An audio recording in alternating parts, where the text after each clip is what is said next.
ही कथा आहे एका वाट चुकलेल्या बायकोची. दिस इज रेडिक्युलस. सी, काय वाटले असेल मीनलला? हा असा नवरा आहे सुमीचा. ओ गॉड, काय काय कसली शिक्षा देतोय तू मला, असा गावठी नवरा पदरात टाकून सुमी तंतनतच तिच्या रूममध्ये गेली. मागोमाग मंदारही आला. सुमीच्या आई वडिलांना काही कळतच नव्हते. नेमकं हिचे काय बिघडले आहे ते. मैत्रिणीकडे जात आहोत दोघे असे म्हणाले आणि हे अशी घरी आली. त्यांनी मंदारकडे बघितले, पण त्यालाही काही कळेच ना. कुठे माशी शिकली.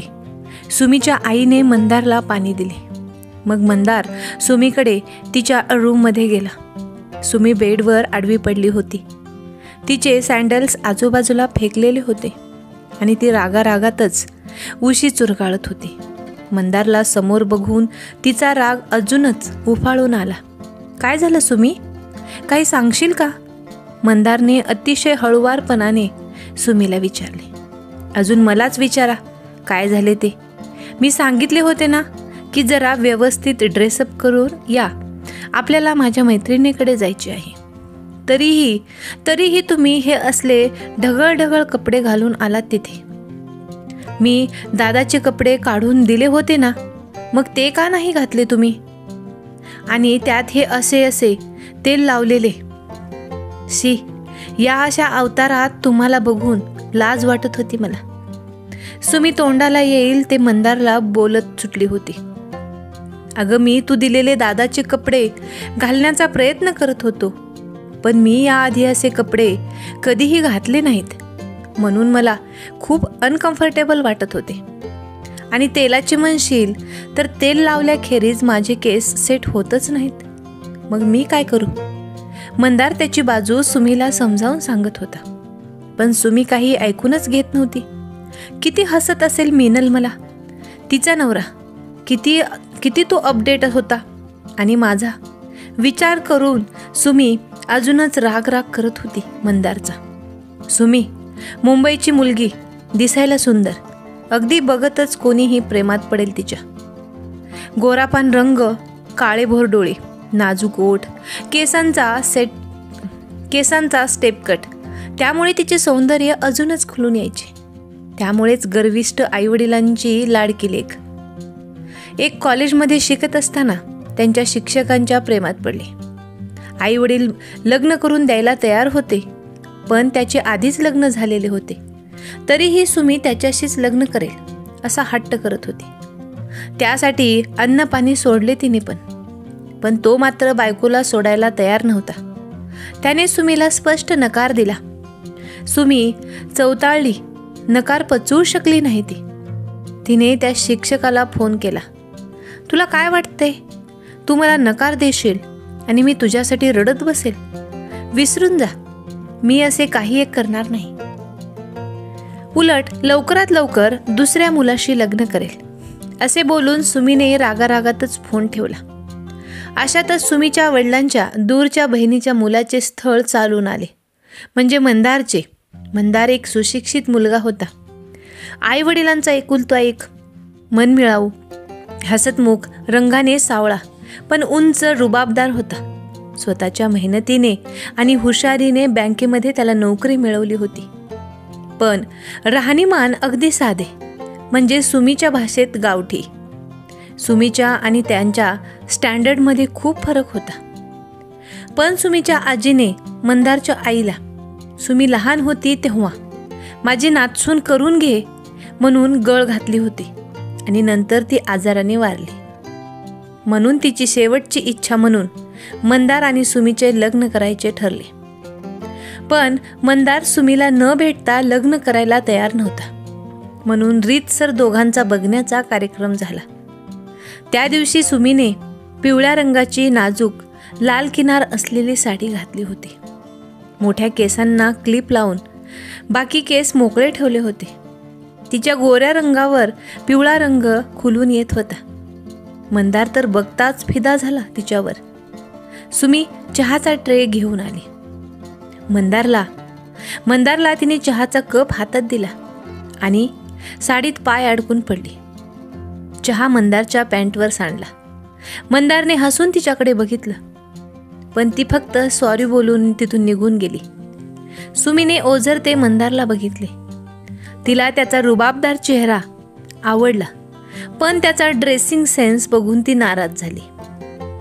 थोड्या वेळाने सुमी आणि मंदार बोलण्यासाठी तिच्या रूममध्ये आले. तेव्हा मंदारला स्पष्ट बोलली, मला साडी वगैरे घालायला जमत नाही.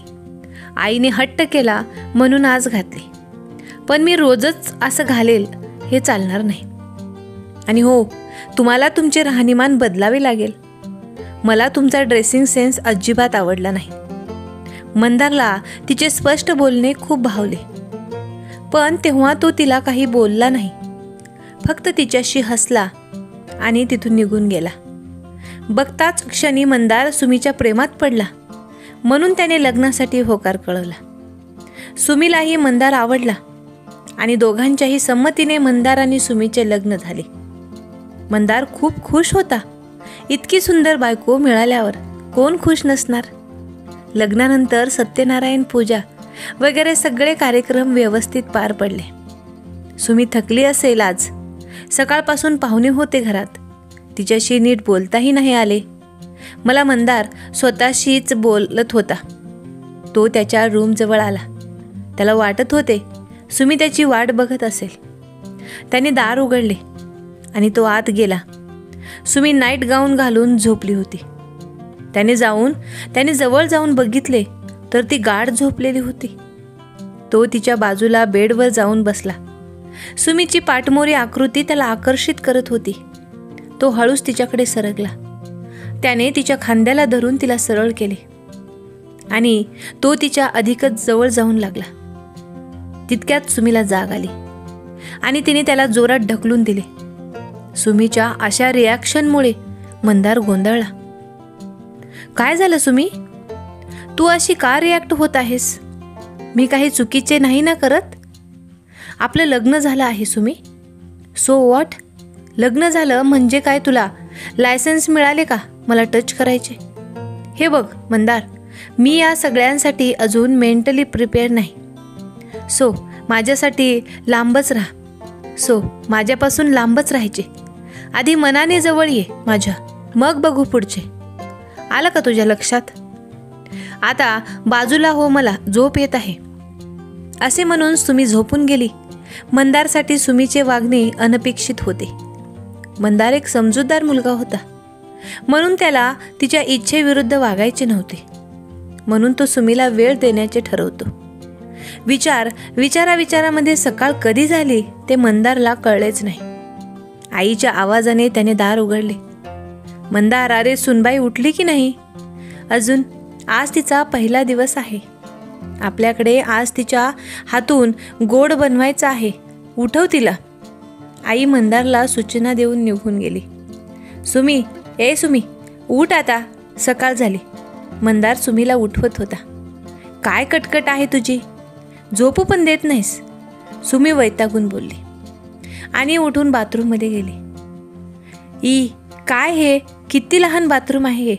मला नाही जमणार इथे आंघोळ करायला. सुमी बोलायला लागली. जे आहे ते असे आहे आणि तुला इथे ॲडजस्ट करावे लागेल. सुमी, थोडे दिवस वाटेल तुला, नंतर होईल सवय. मंदार समजवण्याच्या सुरात तिला सांगत होता. सवय होईल म्हणजे काय रे? या असल्या ठिकाणी मी राहील असे वाटते का तुला? विसरून जा. मी तुझ्यासोबत राहावे असे तुला वाटत असेल तर तुला माझ्यासोबत मुंबईला चलावे लागेल. लक्षात ठेव. लग्नाच्या दुसऱ्याच दिवशी सुमीची ही मागणी ऐकून मंदारला कळतच नव्हते कसे रिॲक्ट व्हावे. तो काहीच बोलला नाही. सुमी, तयार होऊन ये, आज तुला शिरा बनवायचा आहे. सुमी बाथरूममध्ये असताना मंदार बाहेरून बोलला आणि आईकडे निघून गेला. सुमी तयार होऊन आली.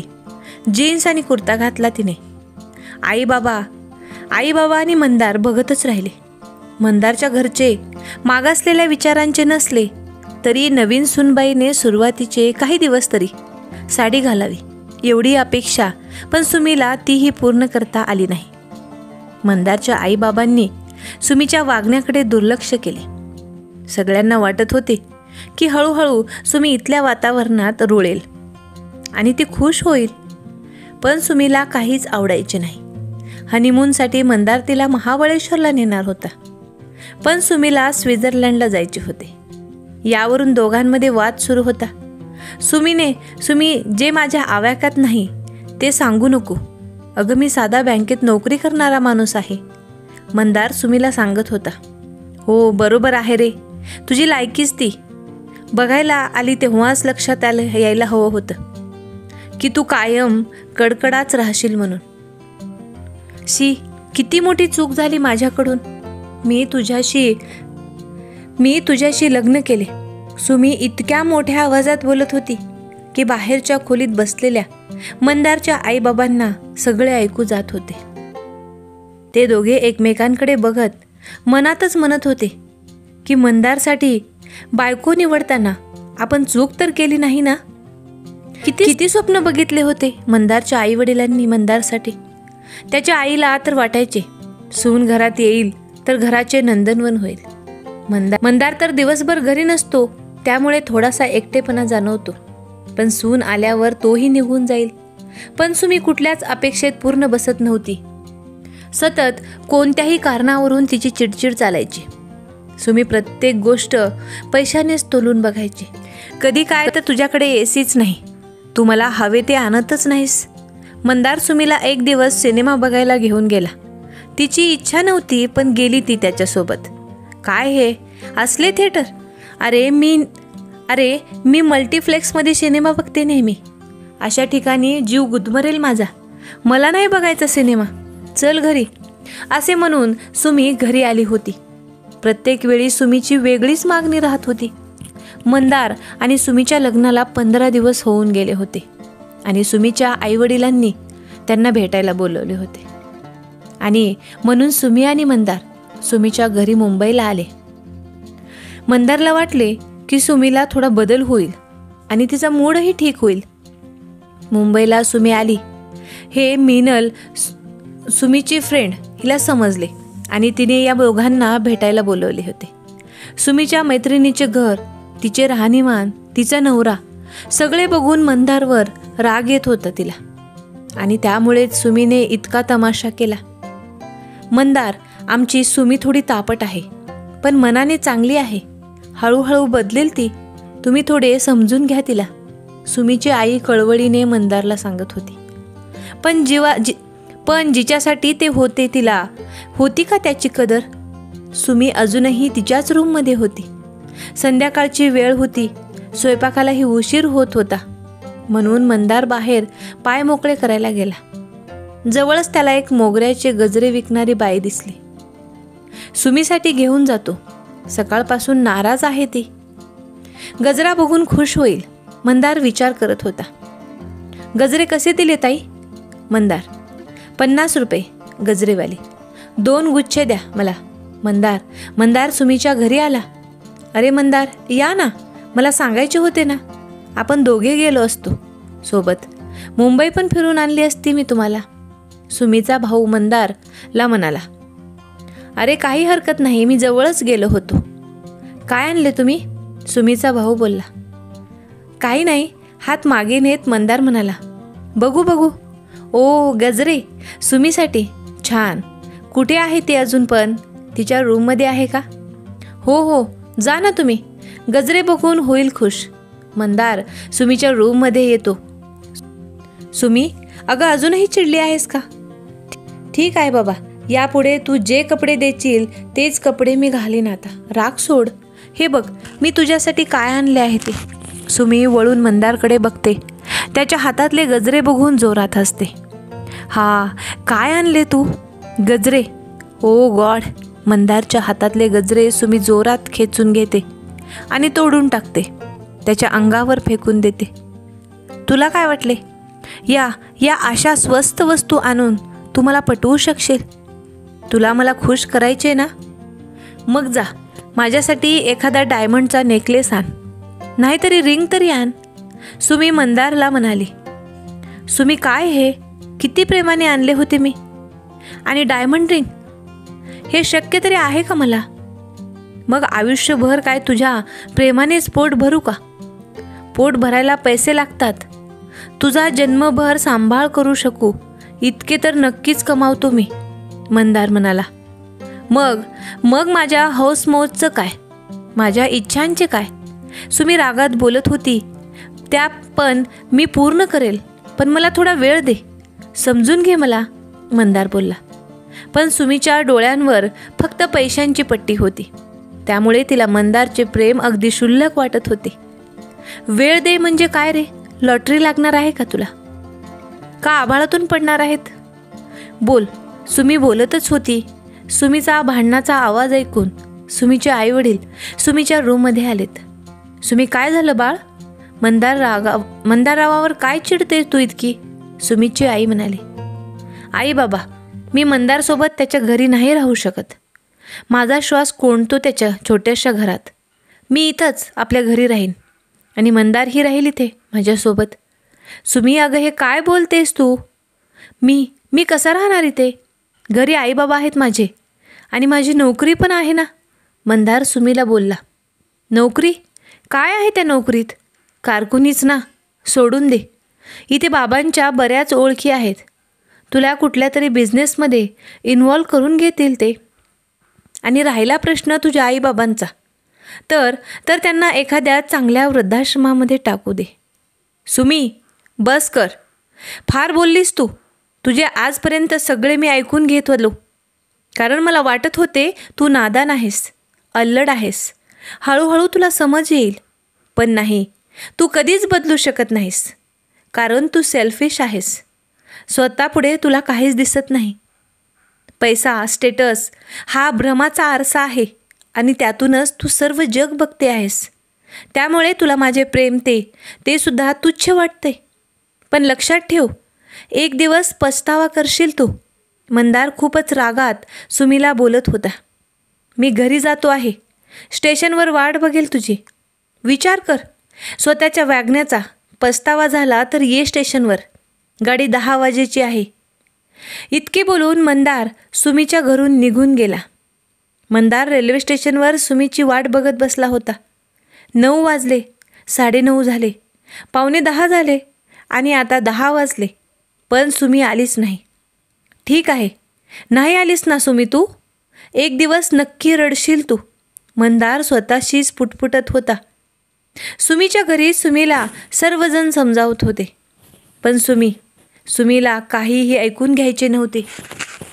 आई बाबा, प्लीज तुम्ही मला समजावण्यात वेळ घालवू नका. मला नाही जायचे त्याच्यासोबत. आणि तुम्ही जर जबरदस्ती केलीत ना, तर मी हे घर पण सोडून जाईन, निघून जाईन. सुमी रागातच तिच्या आईवडिलांना बोलत होती. सुमीचे आईवडील तिथून निघून जातात, पण त्यांच्या चेहऱ्यावर चिंता स्पष्ट दिसत होती. आई तर अगदी हवालदिल झाली होती. कसे होणार आपल्या मुलीचे विचार करून डोळ्यांच्या कडा ओल्या होत होत्या. पण सुमीला कोणाचीच काही फिकर नव्हती. उलट ती मनातच अजूनच धुसफुसत होती. काय समजतो? कोण हा स्वतःला? मला ओरडून गेला तो, मला, सुमीला. माझ्यासारखी सुंदर बायको त्याला शोधूनही सापडणार नाही. येईल परत माझ्याच पायाजवळ, नाक रगडत. सुमी मनातच बोलत होती. मंदार ट्रेनमध्ये बसला. सकाळपासून घडलेल्या सगळ्या घटना त्याच्या डोळ्यासमोरून सरकत होत्या. काय चूक झाली आपली? सुमीवर प्रेम केले ही, की सुमीला बायको म्हणून निवडले ही? विचारामध्ये मंदारचे स्टेशन आले. तो खाली उतरला. स्टेशनच्या बाहेर येऊन त्याने टॅक्सी पकडली आणि तो त्याच्या घरी जायला निघाला. टिंग टॉंग. अगं ये, सुमी आणि मंदार आले वाटतं. मी दार उघडतो. मंदारचे बाबा त्याच्या आईशी बोलत दरवाजाजवळ आलेत. ये मंदार, आत ये. आणि हे काय, तू एकटाच? सुमी कुठे आहे? मंदारचे वडील मंदारला म्हणाले. ती नाही आली. मंदार अगदी कोरड्या स्वरात म्हणाला. नाही आली म्हणजे? नंतरच्या गाडीने येणार आहे का? मंदारचे वडील काळजीने त्याला विचारत होते. मंदारची आई स्वयंपाकघरातून बाहेर आली. मंदार, अरे बाळ, काय झालं? आम्हाला समजेल असं सांग, मंदारची आई बोलली. आई बाबा, सुमीची इच्छा आहे की मी तिच्यासोबत मुंबईला तिच्या घरी राहावे. मंदार: काय? पण का? तिला इथे करमत नाही. आपल्या सर्वांसोबत राहायला तिला आवडत नाही. आपले घर आवडत नाही. आपले राहणीमान काही तिला आवडत नाही. इतकंच नाही तर तिला तुम्ही दोघेही आवडत नाहीत. तुम्हाला वृद्धाश्रमामध्ये ठेवा असे ती सांगते. तो बोलता बोलता मंदारला रडूच कोसळले. शांत हो बाळा, आपण यातून काहीतरी मार्ग काढू, मंदारची आई बोलत होती. अगं नुसते बोलत काय बसलीस? तो इतक्या दुरून आला आहे. त्याला फ्रेश होऊ दे. तू चहा टाक तोपर्यंत. मंदारचे बाबा विषयांतर करून म्हणाले. हो करते चहा. आई स्वयंपाकघरात गेली आणि दबकून रडू लागली. रात्रीची जेवणे आटोपली आणि मंदार त्याच्या खोलीत गेला. त्याच्या रूममध्ये लग्नाचा फोटो फ्रेम केलेला होता. त्या फोटोकडे तो एकटक बघत बसला होता. सुमीची त्याला खूप आठवण येत होती. का वागली सुमी अशी आपल्यासोबत? तिला माझ्याबद्दल जर प्रेमच नव्हते तर का लग्न केलं तिने माझ्याशी? अशा अनेक प्रश्नांनी मंदारची झोप उडली होती. दिवसामागून दिवस जात होते पण सुमीच्या येण्याची कोणतीच लक्षणं दिसत नव्हती. ना तिचा फोनही येत नव्हता. मंदार खूप शांत राहत होता. त्याचे कामातही लक्ष लागत नव्हते. सुमीचा फोटो, तिच्या वस्तू तासनतास तो निहाळत बसायचा. काय हालत झाली आपल्या एकुलत्या एक मुलाची. काय वाईट केले त्याने कोणाचे, तर देव त्याला अशी शिक्षा देतो आहे. मंदारची आई त्याच्या वडिलांशी बोलता बोलता रडत होती. ते काही नाही, मी माझ्या मुलाला असे झुरताना बघू शकत नाही. आहो, आपण सुमीला फोन करू का? हवं तर तिची माफी मागू आपण आणि तिला घरी परत बोलावू, मंदारची आई बोलली. फोनची रिंग वाजली. हॅलो, बोला. हॅलो, मी मंदारची आई बोलते आहे. सुमी आहे का? नमस्कार ताई, मी सुमीची आई. नमस्कार, मला सुमीशी बोलायचे होते. हो, मी बोलावते तिला. फोन होल्डवर ठेवून सुमीची आई सुमीला आवाज देत होती. काय ग आई? अगं मंदारच्या आईचा फोन आहे, बोल त्यांच्याशी. हॅलो. बोलते. सुमी बाळा, कसला ग तुला इतका राग आलाय? सगळे विसरून जा आणि आपल्या घरी परत ये. मी माझं उत्तर तुमच्या मुलाला सांगितले आहे. मला समजावण्यापेक्षा तुमच्या मुलाला समजवा. आणि इतकंच वाटते मुलाबद्दल तर जा ना वृद्धाश्रमात आणि पाठवून द्या त्याला माझ्याकडे कायमचे. माझा निर्णय मी सांगितला तुम्हाला. ठेवते मी फोन. आणि सुमीने फोन ठेवून दिला. मंदार ऑफिसमधून घरी आला. आईबाबांचा उतरलेला चेहरा बघून तो बोलला. आई, काय झालं ग? तुम्ही दोघे असे का बसलात? मंदार: आमचे एक ऐकशील? आई अगं असं का बोलतेस तू? बोल ना, काय करू तुझ्यासाठी? मंदार, आम्हाला वृद्धाश्रमामध्ये टाकून दे आणि तू जा सुमीकडे सुखाचा संसार कर बाळा. आई: हे काय बोलतेस तू? माझं सुख तुमच्यासोबत आहे, तुमच्यापासून दूर राहून नाही. तिघेही जण एकमेकांकडे बघून रडू लागतात. पण सुमी स्वतःच्याच विश्वामध्ये होती. तिला मंदारची आठवणसुद्धा येत नव्हती. दिवसामागून दिवस, महिने जात होते पण सुमी तिच्या निर्णयावर ठाम होती. एके दिवशी सुमीचे टपाल आले मंदारच्या नावाने. मंदार तर आनंदाने उड्याच मारायला लागला. शेवटी सुमी तयार झाली यायला असे त्याला वाटले. त्याने टपाल उघडले. त्यातून काही पेपर्स बाहेर काढले आणि तो एकदम शॉक झाला. मंदार, अरे काय झालं? बोल तरी. मंदारची आई त्याला बोलत होती. आई सुमीने डिवोर्स मागितला आहे मला. आणि मंदारच्या हातातून पेपर्स खाली पडतात. सुमीला तिच्या वागण्याचा पश्चाताप होईल का? ती येईल का मंदारकडे? मंदारचं प्रेम तिला कळेल का? काय होईल पुढे या कथेमध्ये हे जाणून घेण्यासाठी आपल्याला पुढचा एपिसोड पाहावा लागेल. हा भाग तुम्हाला कसा वाटला ते सुद्धा तुम्ही कमेंट करून सांगा. असेच नवनवीन व्हिडिओ पाहण्यासाठी व्हिडिओला लाईक करा, शेअर करा आणि आपल्या चॅनलला नक्की सबस्क्राईब करा. लवकरच भेटूयात त्याच्या पुढच्या भागासोबत. तोपर्यंत धन्यवाद.